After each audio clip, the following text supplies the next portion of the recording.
Hi everyone, ನಾನು ನಿಮ್ಮ ಕನ್ನಡ ಕೋರಿ Prema. Welcome back to my channel. ಆತ್ಮೀಯ ವೀಕ್ಷಕರೇ, ಇವತ್ತಿನ ವಿಶೇಷ ಬಂದು ಎರಳಿಕಾಯಿ ಚಿತ್ರಾನ್ನದಲ್ಲಿ ಏನು ವಿಶೇಷ ಅಂತ ಕೇಳ್ತೀರಾ? ಈ ಚಿತ್ರಾನ್ನದ ವಿಶೇಷತೆಯೇ ಪೌಡರ್ನ ಉಪಯೋಗಿಸ್ಕೊಂಡು ಚಿತ್ರಾನ್ನ ಮಾಡೋದು. ಹಾಗಾಗಿ ಈ ಚಿತ್ರಾನ್ನದ ಪುಡಿಯನ್ನು ಯಾವ ರೀತಿ ಮಾಡೋದು, ಅದಕ್ಕೆ ಯಾವ ಇಂಗ್ರೀಡಿಯೆಂಟ್ಸ್ನ ಉಪಯೋಗಿಸ್ತಾ ಇದ್ದೀನಿ, ಜೊತೆಗೆ ಚಿತ್ರಾನ್ನವನ್ನು ಯಾವ ವಿಧಾನದಲ್ಲಿ ಮಾಡ್ತಾ ಇದ್ದೀನಿ ಅಂತ ನೋಡ್ತಾ ಹೋಗೋಣ ಬನ್ನಿ. ನೀವೆಲ್ಲರೂ ಈ ರೆಸಿಪಿ ಇಷ್ಟ ಆಗಿದ್ರೆ ಸಬ್ಸ್ಕ್ರೈಬ್ ಮಾಡೋದನ್ನ ಮರಿಬೇಡಿ. ನೋಡಿ, ಇವತ್ತಿನ ವಿಶೇಷ ಬಂದು ಎರಳಿಕಾಯಿ ಚಿತ್ರಾನ್ನ.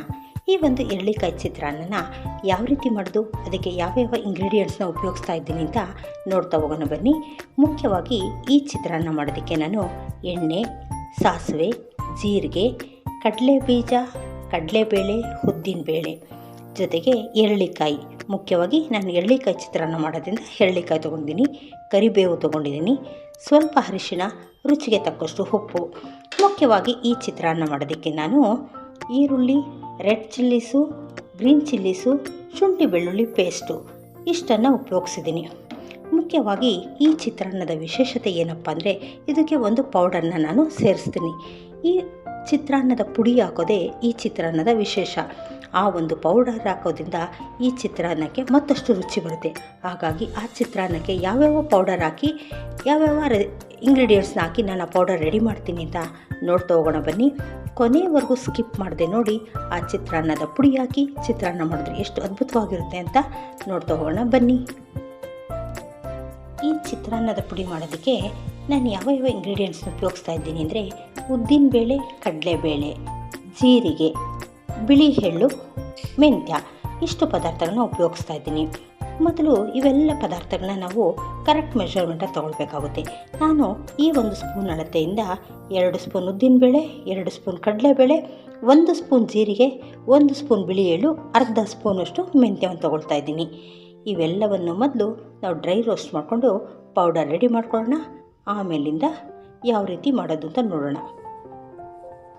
ನೋಡಿ, ಈ ಪೌಡರ್ ಮಾಡ್ಕೊಳ್ಳೋಕ್ಕೆ ನಾನು ಆಲ್ರೆಡಿ ಬಾಣಲೆಯನ್ನು ಇಟ್ಟಿದ್ದೀನಿ.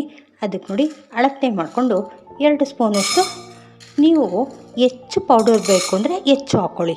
ನಾವು ಎಕ್ಸಾಂಪಲ್ ಒಂದು 4 ಸ್ಪೂನ್ ಕಡಲೆಬೇಳೆ ಹಾಕ್ಕೊಂಡ್ರೆ ನಾವು 2 ಸ್ಪೂನಷ್ಟು ಜೀರಿಗೆ ಮತ್ತು 2 ಸ್ಪೂನಷ್ಟು ಬಿಳಿ ಎಳ್ಳನ್ನ ಹಾಕ್ಕೋಬೇಕಾಗುತ್ತೆ. ನೋಡಿಕೊಂಡು ನಿಮ್ಗೆ ಎಷ್ಟು ಪ್ರಮಾಣದಲ್ಲಿ ಬೇಕೋ ಅಷ್ಟು ಪ್ರಮಾಣದಲ್ಲಿ ಮಾಡ್ಕೊಳ್ಳಿ. ನೋಡಿ, ಮೊದಲಿಗೆ ಕಡಲೆಬೇಳೆ ಹಾಕ್ಕೊಂಡು ಅದನ್ನು ನಾವು ಹುರ್ಕೊಳ್ಳೋಣ. ಯಾವಾಗಲೂ ಅಷ್ಟೇ, ನಾವು ಯಾವುದೇ ತಿಂಡಿ ಮಾಡಬೇಕಾದ್ರೆ ಫ್ರೆಶ್ಶಾಗಿ ಪೌಡರ್ ಮಾಡ್ಕೊಂಡು ಮಾಡಿದ್ರೆ ರುಚಿ ಚೆನ್ನಾಗಿರುತ್ತೆ. ಹಾಗಾಗಿ ನಾನಿವತ್ತು 2 ದಿನಕ್ಕೆ ಆಗೋಷ್ಟು ಮಾತ್ರ ಪೌಡರ್ ಮಾಡ್ತಾಯಿದ್ದೀನಿ. ಹಾಗಾಗಿ ಒಂದು 2ರಿಂದ 3 ಸ್ಪೂನಷ್ಟು ಹಾಕ್ಕೊಂಡಿದ್ದೀನಿ. ಇದಕ್ಕೆ ಅನುಗುಣವಾಗಿ 3 ಸ್ಪೂನ್ ಕಡಲೆಬೇಳೆ ಹಾಕಿದ್ರೆ 3 ಸ್ಪೂನ್ ಉದ್ದಿನಬೇಳೆ ಹಾಕ್ಕೊಳ್ಳಿ. ನೋಡಿ, ಕಡಲೆಬೇಳೆ ಅರ್ಧ ಆದಮೇಲೆ ಉದ್ದಿನಬೇಳೆ ಸೇರಿಸ್ಕೊತಾ ಇದ್ದೀನಿ. ನಾವು ಉದ್ದಿನಬೇಳೆ, ಕಡಲೆಬೇಳೆ ಎರಡನ್ನೂ ಸಮ ಪ್ರಮಾಣದಲ್ಲಿ ತೊಗೋಬೇಕಾಗುತ್ತೆ. ಈಗ ಇದನ್ನು ಸ್ವಲ್ಪ ಕಲರ್ ಚೇಂಜ್ ಆಗೋವರೆಗೂ ಹುರ್ಕೋತಾ ಬರೋಣ. ನೋಡಿ, ಇದ್ರ ಜೊತೆಗೆ ನಾನು 1.5 ಸ್ಪೂನಷ್ಟು ಜೀರಿಗೆನ ಸೇರಿಸ್ತಾ ಇದ್ದೀನಿ. ಯಾಕೆಂದರೆ ನಾನು 3 ಸ್ಪೂನ್ ಅಳತೆನಲ್ಲಿ ತೊಗೊಂಡೆ, ಹಾಗಾಗಿ 1.5 ಸ್ಪೂನಷ್ಟು ಜೀರಿಗೆನ ಸೇರಿಸಿ ಹುರ್ಕೋತಾ ಇದ್ದೀನಿ. ನೋಡಿ, ಇದು ಘಮ ಘಮ ಅಂತ ಬರಬೇಕು, ಅಲ್ಲಿನವರೆಗೂ ಹುರಿತಾ ಹೋಗೋಣ. ಕಲರು ಚೇಂಜ್ ಆಗುತ್ತೆ, ಸ್ಮೆಲ್ಲು ಬರುತ್ತೆ. ನೋಡಿ, ಈಗ 1.5 ಸ್ಪೂನಷ್ಟು ಬಿಳಿ ಎಳ್ಳನ್ನು ಸೇರಿಸ್ತಾ ಇದ್ದೀನಿ. ಅರ್ಧ ಸ್ಪೂನಷ್ಟು ಮೆಂತ್ಯವನ್ನು ಸೇರಿಸ್ತಾ ಇದ್ದೀನಿ. ಇಷ್ಟು ಪದಾರ್ಥಗಳನ್ನ ತುಂಬ ಚೆನ್ನಾಗಿ ಹುರ್ಕೊಳ್ಳೋಣ.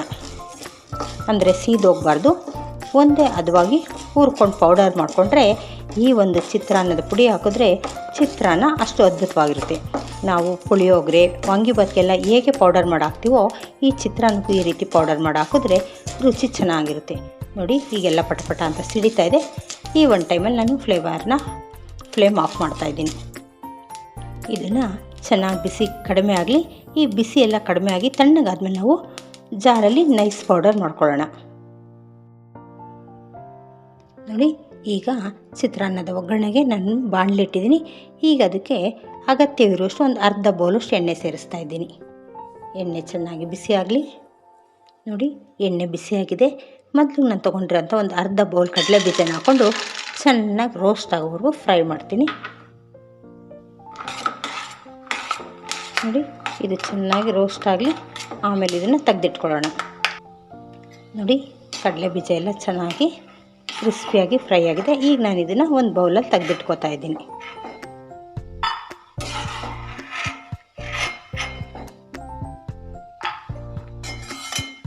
ನೋಡಿ ಈಗ ಅದೇ ಬಾಣಲಿಗೆ ಎಣ್ಣೆ ಬಿಸಿ ಇದೆ. ಈಗ ಸಾಸಿವೆ ಸೇರಿಸ್ತಾ ಇದ್ದೀನಿ. ಸಾಸಿವೆ, ಜೀರಿಗೆ ಎಲ್ಲವನ್ನು ಒಟ್ಟಿಗೆ ಸೇರಿಸ್ಕೊಳ್ಳೋಣ. 1 ಸ್ಪೂನಷ್ಟು ಸಾಸಿವೆ ಸೇರಿಸಿದ್ದೀನಿ, 1 ಸ್ಪೂನ್ ಜೀರಿಗೆಯನ್ನು ಸೇರಿಸ್ತಾ ಇದ್ದೀನಿ. ನೋಡಿ ಸಾಸಿವೆ ಎಲ್ಲ ಚೆನ್ನಾಗಿ ಸಿಡಿತಾ ಇದೆ. ಈಗ 2 ಸ್ಪೂನ್ ಉದ್ದಿನಬೇಳೆ, 2 ಸ್ಪೂನ್ ಕಡಲೆಬೇಳೆಯನ್ನು ಸೇರಿಸ್ಕೊಳ್ಳೋಣ. 2 ಸ್ಪೂನಷ್ಟು ಸೇರಿಸ್ಕೊಳ್ಳಿ. ಇದು ಸ್ವಲ್ಪ ಗೋಲ್ಡನ್ ಬ್ರೌನ್ ಬರಲಿ, ತುಂಬ ಕ್ರಿಸ್ಪಿಯಾಗಲಿ. ಈ ಚಿತ್ರಾನ್ನಕ್ಕೆ ಒಳ್ಳೆ ಫ್ಲೇವರ್ ಕೊಡೋದು ಬೆಳ್ಳುಳ್ಳಿ. ಆ ಶುಂಠಿ ಬೆಳ್ಳುಳ್ಳಿ ಪೇಸ್ಟ್ ಹಾಕಿದ್ರೆ ಟೇಸ್ಟ್ ತುಂಬ ಚೆನ್ನಾಗುತ್ತೆ. ಒಂದು ವೇಳೆ ನೀವೇನಾದರೂ ಬೆಳ್ಳುಳ್ಳಿ ಉಪಯೋಗಿಸಲ್ಲ ಅಂದರೆ ತೊಂದರೆ ಇಲ್ಲ, ಅದನ್ನು ಸ್ಕಿಪ್ ಮಾಡ್ಕೊಳ್ಬೋದು. ನಾನಿವತ್ತು ಚಿತ್ರಾನ್ನಕ್ಕೆ ಗ್ರೀನ್ ಚಿಲ್ಲೀಸ್ ಮತ್ತು ರೆಡ್ ಚಿಲ್ಲೀಸ್ ಎರಡನ್ನೂ ಉಪಯೋಗಿಸ್ತಾ ಇದ್ದೀನಿ. ಯಾಕೆಂದರೆ ಇದು ಎರಳಿಕಾಯಿ ಆಗಿರೋದ್ರಿಂದ ಸ್ವಲ್ಪ ಹುಳಿ ಇರುತ್ತೆ. ಹಾಗಾಗಿ ನಾವು ಸ್ವಲ್ಪ ಖಾರವನ್ನು ಹೆಚ್ಚಿಗೆ ಹಾಕಿದ್ರೆ ಟೇಸ್ಟ್ ಚೆನ್ನಾಗಿರುತ್ತೆ. ಅದಕ್ಕೋಸ್ಕರ ನಾನು ಎರಡನ್ನೂ ಸೇರಿಸ್ತಾ ಇದ್ದೀನಿ. ನೋಡಿ ಇದು ಗಾಣದ ಎಣ್ಣೆ, ಹಾಗಾಗಿ ಸ್ವಲ್ಪ ಉಪ್ಪು ಬರ್ತಾ ಇರುತ್ತೆ. ಆದರೂ ಸ್ವಲ್ಪ ಈ ಥರ ಎತ್ತಿ ನೋಡಿದಾಗ ಅದು ಕಡಲೆಬೇಳೆ ಉದ್ದಿನಬೇಳೆ ಆಗಿದೆಯಾ ಅಂತ ಗೊತ್ತಾಗುತ್ತೆ. ಈಗ ನಾನು ಕಡಲೆಬೇಳೆ ಉದ್ದಿನಬೇಳೆ ಎಲ್ಲ ಕ್ರಿಸ್ಪಿಯಾಗಿದೆ. ಈಗ ನಾನು ತೊಗೊಂಡ್ರಂಥ ಈರುಳ್ಳಿಯನ್ನು ಸೇರಿಸ್ತಾ ಇದ್ದೀನಿ. ನೋಡಿ ಈರುಳ್ಳಿಯನ್ನು ಸ್ವಲ್ಪ ಚೆನ್ನಾಗಿ ಬೇಯಿಸ್ಕೊಳ್ಬೇಕಾಗುತ್ತೆ. ಈ ಟೈಮಲ್ಲಿ ನಾನು ತೊಗೊಂಡ್ರೆ ಕರಿಬೇವನ್ನು ಸಹ ಸೇರಿಸ್ತಾ ಇದ್ದೀನಿ. ಈಗ 1-2 ನಿಮಿಷ ಈರುಳ್ಳಿ ಚೆನ್ನಾಗಿ ಎಣ್ಣೆ ಜೊತೆ ಬೇಯಲಿ. ನೋಡಿ ಈ ಚಿತ್ರಾನ್ನ ಒಳ್ಳೆ ಟೇಸ್ಟ್ ಕೊಡಬೇಕು ಅಂದರೆ ನಾವು ಈರುಳ್ಳಿಯನ್ನು ಸಹ ಚೆನ್ನಾಗಿ ಬೇಯಿಸ್ಕೊಳ್ಬೇಕಾಗುತ್ತೆ. ಏಕೆಂದರೆ ಅವಾಗ ಮಾತ್ರ ಇದು ತನ್ನ ಹಸಿ ವಾಸನೆ ಎಲ್ಲ ಹೋಗುತ್ತೆ. ಹಾಗಾಗಿ ಇದನ್ನು ಒಂದು 3-4 ನಿಮಿಷದವರೆಗೂ ನಾವು ಚೆನ್ನಾಗಿ ಕಲರ್ ಚೇಂಜ್ ಆಗೋವರೆಗೂ ಬೇಯಿಸ್ಕೊಳ್ಬೇಕು. ನೋಡಿ ಈಗ ಈರುಳ್ಳಿ ಎಲ್ಲ ಚೆನ್ನಾಗಿ ಬೆಂದಿದೆ. ಕಲರ್ ನೋಡಿ ಎಲ್ಲ ಗೋಲ್ಡನ್ ಬ್ರೌನ್ ಬಂದಿದೆ. ಈ ಒಂದು ಟೈಮಲ್ಲಿ ನಾವು ಉಳಿದಿರೋ ಪದಾರ್ಥಗಳನ್ನ ಸೇರಿಸ್ಕೊಳ್ಳೋಣ. ಇದಕ್ಕೆ ನಾನು ಒಂದು ಅರ್ಧ ಸ್ಪೂನಷ್ಟು ಅರಿಶಿಣವನ್ನು ಸೇರಿಸ್ತಾ ಇದ್ದೀನಿ. ರುಚಿಗೆ ತಕ್ಕಷ್ಟು ಉಪ್ಪನ್ನು ಹಾಕ್ತಾಯಿದ್ದೀನಿ. ನೋಡಿಕೊಂಡು ನಿಮ್ಮ ರುಚಿಗೆ ಅನುಗುಣವಾಗಿ ಉಪ್ಪನ್ನು ಸೇರಿಸಿ. ಜೊತೆಗೆ ನಾನು ಇಷ್ಟು ಹುಳಿಯನ್ನು ಇಂಟ್ಕೊಂಡಿದ್ದೀನಿ. ನೀವು ಗೊಜ್ಜು ಹೆಚ್ಚಿಗೆ ಮಾಡೋದಾದರೆ 2 ಎರಳಿಕಾಯಿ ಬೇಕಾಗುತ್ತೆ. ಸ್ವಲ್ಪ ಮಾಡೋದಾದರೆ 1 ಎರಳಿಕಾಯಿ ಸಾಕಾಗುತ್ತೆ. ನಾನು ಒಂದನ್ನು ಮಾತ್ರ ರಸ ತೊಗೊಂಡಿದ್ದೀನಿ. ಇಷ್ಟು ಸೇರಿಸಿ ಇದು ಚೆನ್ನಾಗಿ ಸ್ವಲ್ಪ ಹುಳಿ ಜೊತೆ ಉಪ್ಪು ಹುಳಿ ಎಲ್ಲ ಗೊಜ್ಜಿಗೆ ಅಂಟಬೇಕು. ಸ್ವಲ್ಪ ಹೊತ್ತು ಕುದಿಸ್ಕೊಳ್ಳೋಣ. ನೋಡಿ ನಾನು ಹುರಿದಿಟ್ಕೊಂಡಿರೋ ಅಂಥ ಚಿತ್ರಾನ್ನ ಪುಡಿಯನ್ನು ಈ ರೀತಿ ನೈಸಾಗಿ ಮಾಡಿಟ್ಕೊಂಡಿದ್ದೀನಿ. ಈಗ ಲಾಸ್ಟಲ್ಲಿ ನಾವು ಇದಕ್ಕೆ ಒಂದು 2-3 ಸ್ಪೂನಷ್ಟು ಆ ಚಿತ್ರಾನ್ನದ ಪುಡಿಯನ್ನು ಸೇರಿಸ್ಬೇಕು. ಇದನ್ನು ಸೇರಿಸ್ದಾಗಲೇ ನೋಡಿರಿ ಈ ಒಂದು ಚಿತ್ರಾನ್ನಕ್ಕೆ ಒಳ್ಳೆ ಟೇಸ್ಟ್ ಬರೋದು. ನೋಡಿ ಈ ಪೌಡರ್ ಹಾಕ್ತಾಯಿದ್ರೆ ಈಗಲೇ ಘಮ ಘಮ ಅಂತ ಫ್ಲೇವರ್ ಬರುತ್ತೆ. ಒಮ್ಮೆ ಈ ರೀತಿ ಚಿತ್ರಾನ್ನದ ಪುಡಿ ಮಾಡಿ ಹಾಕ್ಬಿಟ್ಟು ಚಿತ್ರಾನ್ನ ಮಾಡಿ. ಎಲ್ಲ ರೀತಿಯ ಚಿತ್ರಾನ್ನಕ್ಕೂ ಇದು ಒಳ್ಳೆ ಟೇಸ್ಟ್ ಕೊಡುತ್ತೆ. ನಿಂಬೆಹಣ್ಣು ಚಿತ್ರಾನ್ನ ಆಗಲಿ, ಹುಣಸೆ ಹಣ್ಣಿನ ಚಿತ್ರಾನ್ನ ಆಗಲಿ, ಎಲ್ಲದಕ್ಕೂ ಇದು ಒಳ್ಳೆ ಟೇಸ್ಟ್ ಕೊಡುತ್ತೆ. ನೋಡಿ ಈಗ ಹುಳಿ ಪೌಡರ್ ಎಲ್ಲವನ್ನು ಸೇರಿಸಿದ ಮೇಲೆ ಕೊನೆಯದಾಗಿ ಸ್ವಲ್ಪ ಕೊತ್ತಂಬರಿಯನ್ನು ಸೇರಿಸಿ ನಾವು ಮೊದಲೇ ಕರೆದಿಟ್ಕೊಂಡಿರೋಂಥ ಕಡಲೆ ಬೀಜನ ಸೇರಿಸಿ ಒಳ್ಳೆಯದೊಂದು ಮಿಕ್ಸ್ ಕೊಡೋಣ. ನೋಡಿ ಆಲ್ರೆಡಿ ನಾನು ಅನ್ನವನ್ನು ಮಾಡಿ ಅದು ಆರೋದಕ್ಕಿಟ್ಟಿದ್ದೀನಿ. ಈಗ ನಾವು ಮಾಡಿಟ್ಕೊಂಡಿರೋಂಥ ಗೊಜ್ಜನ್ನು ಅದಕ್ಕೆ ಸೇರಿಸಿ ಒಳ್ಳೆಯದೊಂದು ಮಿಕ್ಸ್ ಕೊಡೋಣ. ಈ ರೀತಿಯಾಗಿ ತುಂಬ ಸಾಫ್ಟಾಗಿ ಕಲಿಸ್ತಾ ಬನ್ನಿ. ಅನ್ನ ಚೆನ್ನಾಗಿ ಬಿಸಿ ಆರಿಕೊಂಡಿದ್ರೆ ಉದುರಾಗಿ ನಮಗೆ ಚಿತ್ರಾನ್ನ ರೆಡಿಯಾಗುತ್ತೆ.